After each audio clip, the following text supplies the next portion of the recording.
All right, today we're going to dig into a really powerful and, let's be honest, a pretty controversial idea from author Thomas J. Anderson. It's the idea that debt, if you use it the right way, isn't something you need to run from. It can actually be a tool to help you build wealth.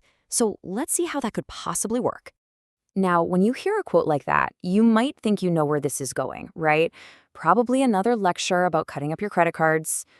But what's so fascinating is that this idea actually leads to a totally different conclusion. It's here to challenge our assumptions, not just about having debt, but about how we think about it. I mean, we've all heard it a million times. It's the gospel of being debt-free. It's what all the financial gurus preach, right? That debt is an enemy. It's an emergency that you have to destroy as quickly as you can. Pay off that mortgage, pay off the student loans, get rid of everything, and only then can you start building wealth. And let's be absolutely crystal clear here. For certain kinds of debt, that advice is 100% correct. Anderson calls this stuff oppressive debt. High-interest credit cards, payday loans, that kind of thing. This strategy is not about racking up consumer debt. That stuff is financial quicksand. You gotta get out of it and fast. Okay, so this is where we make the big mental shift. Anderson asks us to stop thinking about our money like a nervous homeowner and start thinking like the chief financial officer, the CFO of a big company. How do they look at debt? And this contrast is the whole game right here. You see, on a personal level, we're taught to see debt as this emotional burden, maybe even a moral failing. But in the corporate world, it's completely unemotional. It's just a tool. It's a source of capital that can give a company flexibility and fuel its growth. It's just one side of the balance sheet. And that is the core argument from Thomas J. Anderson in his book, The Value of Debt. He makes this really compelling case that we can, and maybe even should, apply these same sophisticated, strategic ideas to our own finances to maximize our wealth in the long run. But look, this isn't a free-for-all. It's not about reckless borrowing at all.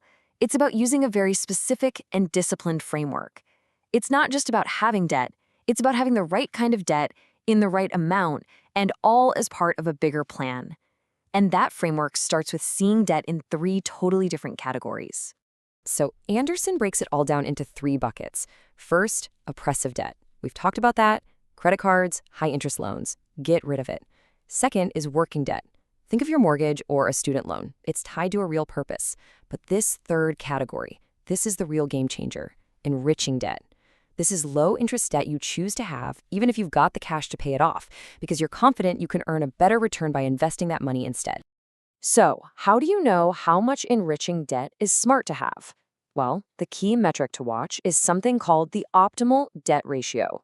Just like a CFO is always watching their company's debt levels, this ratio helps you compare your total debt to your total net worth. It's your guide. So, what's the target? Well, Anderson's research suggests that for a lot of people who are building wealth, the sweet spot for this ratio is somewhere between 15 and 35%. Now, that's not some magic number, it's a guideline, a healthy range to operate in as part of a smart financial plan. Okay, that all sounds pretty interesting in theory, but what does it actually look like in the real world? How in the world can this strategy actually make you wealthier? To make this super concrete, Anderson tells this great little story about 2 families who are identical in every way. You have the Nadas, who follow all the conventional advice. They throw every spare dollar at their mortgage, trying to become debt-free as fast as they can. Then you have the Radicals. They just make their minimum mortgage payments, and they invest the difference in a diversified portfolio. So what happens? By the time they retire, the Radicals have a much, much higher net worth. Their success came down to a simple bet. The money they could make from their investments over decades, thanks to the power of compounding, was way more than the interest they would have saved on their low-rate mortgage. They put their money to work instead of just wiping out a liability. But, and this is a really, really big but, this strategy is not a free lunch. As housing economist Ken Johnson says, leverage is a double-edged sword. It can make you rich, sure, but it can also make you go broke. It magnifies your gains, but it also magnifies your losses. It's a powerful tool that has to be respected. And that brings us to probably the most important part of this entire conversation. This is an advanced strategy, and it is absolutely not for everyone.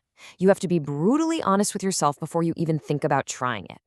So it all boils down to this one simple question you have to ask yourself. When you look at your own financial life, your own discipline, and your own personality, is this a tool that actually makes sense for you? According to Anderson, you should only even think about this if you can check every single one of these boxes.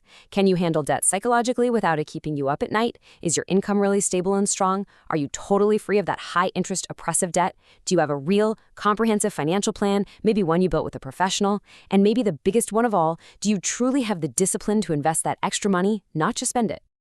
And that really leaves us with the central question this whole philosophy makes us ask ourselves.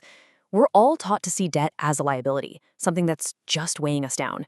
But what if for some of us, certain kinds of debt could be an untapped asset, just waiting to be put to work? It's a pretty powerful idea to chew on.